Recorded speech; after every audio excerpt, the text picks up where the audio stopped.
Growing up as a young kid, I was very much into prayer. Even if it was just for the simplest things. Man, I want the new Power Ranger, or I want the new shoes, the LA Gears that light up, or please let me hit a home run today in baseball. Not knowing I had a relationship with God, but not knowing that He was God. I just looked up and saw and pretended there was somebody there. I lived with my parents, and it was me and my sister. They had a lot of struggles growing up. When my grandma died, my grandma was the one who was a very big influential in all our lives in Humboldt Park, in the sense of like she brought dancing into Humboldt Park. So when she passed away, it was a big burden on both of my parents, and right after that is when they got divorced. One of my main prayers growing up when I was 7, 8 years old, Lord, if you're real, you will save my parents. Growing up as a young kid seeing them fight, it wasn't really a good sight to see. Me and my sister kept growing up, and we were very active in dancing and sports. And this is the first time I ever mentioned it, ever. And I felt it in my heart praying about this when I was about to give this. Growing up, I was physically and sexually abused by another man growing up at 11, 12 years old. And it happened more than once. I remember that pain that I felt, and that times that every time he did it to me. And I remember being so angry at my mother. Growing up, I didn't have the best relationship with my mother because of that. It was very hard for me because I was embarrassed by it. It hurt me a lot. It hurt me a lot because nobody knew, and I was scared to tell anybody. And being as a kid, telling your parents being molested, it's not so. One day, I remember I was praying to God. I was like, God, this is over. I'm not gonna let him do this to me no more. I'm gonna be strong, and I'm gonna end this today. I was in the room watching TV, and he came in, and he tried to do it again. And I remember fighting, and I remember tugging him out, pushing him, and getting him away. And so you could say stop. I kept saying, stop it, no more. And little by little, I fought, and it was the end of it, and he never did it again. And I felt like David when he defeated Goliath, and I felt a sense of, happiness, like to say that, man, this is over. After all this, it's over. And I never told my parents about it in a sense because I felt strong in the sense of like they didn't have to help me, that I was able to get on my own battles. I remember my freshman year in college, it was a very hard year for me. My best friend was kicked out of school being accused of raping a girl, the thing that he never did when I was there with him. I remember my mother got sick. I went through a bad breakup.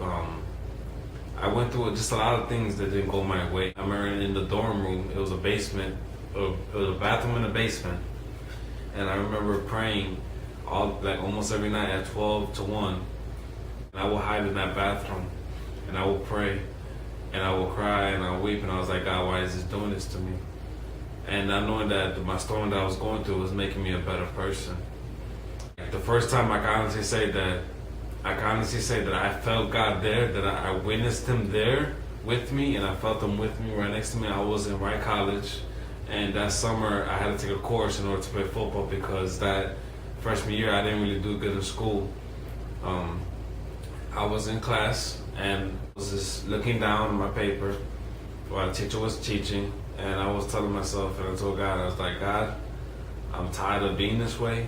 I'm tired of being wishy-washy, Lord. I'm tired of just everything. And I'm tired of just being the way I am. I need a change. I know if I go back to school, I'm not going to be the same. And I remember him speaking. I remember the teacher was writing stuff on the board. The class all saw different things, but what I saw him writing words. If you put all the letters together, it spelled out masters. And I was looking around like, is anybody seeing what I'm seeing? But on the board it said masters. And I was just freaking out. I'm like, man, like, did anybody see that? Can anybody witness that? And I want you to get your stuff. I want you to tell your parents tonight that you're not going back. And that you're going to go to master, you're going to go for 9 months, you're going to go away. I don't want you to tell any friends. I don't want you to tell any family members. Just get your stuff and go. And that night I did.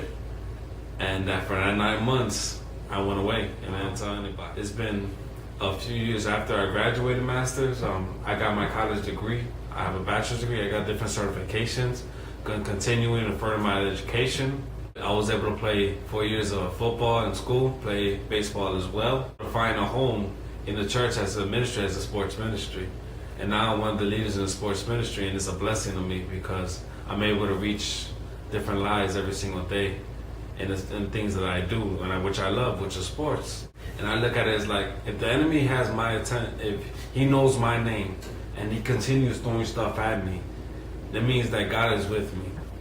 That means that there's somebody with me next to me, that he keeps throwing stuff at me to make me fall. My motto to my kids every single day is always dream big. That's the motto I always try to give to my kids. Be a beast for Christ, or dream big. Don't let your surroundings dictate what your future's gonna be.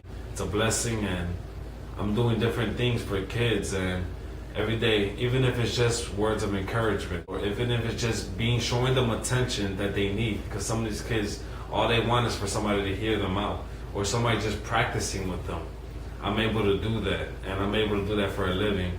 I want to be the world changer that I want to be, and what God has called me to be, is to be that world changer for Him. I can tell you right now, I don't know every word in the Bible. I could know scriptures, but I don't know where it's from. I paraphrase a lot of it, but one thing I realized that when God kept speaking to me and kept working in me was a sense that you don't have to be perfect. He didn't make nobody else perfect. That's for a fact.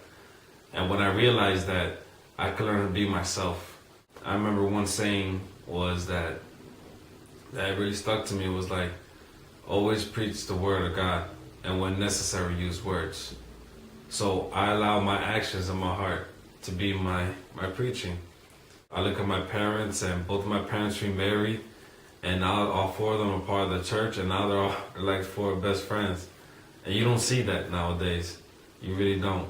We're one big family, we're all jacked up, but we love the Lord, and that's all you can ask for, you know? Every day I pray for my wife, every day I pray for my kids, because I know they're going to be a blessing to me, and I know that she's praying just as much as I am for her. Just looking back, and you're looking back all the moments that you went through, and all the hard times, and all the, times that you wanted to give up, and you thank God that He never did give up on you, and that He kept molding me and kept shaping me to be better. I can honestly say that I'm a better man for it. I really, really am.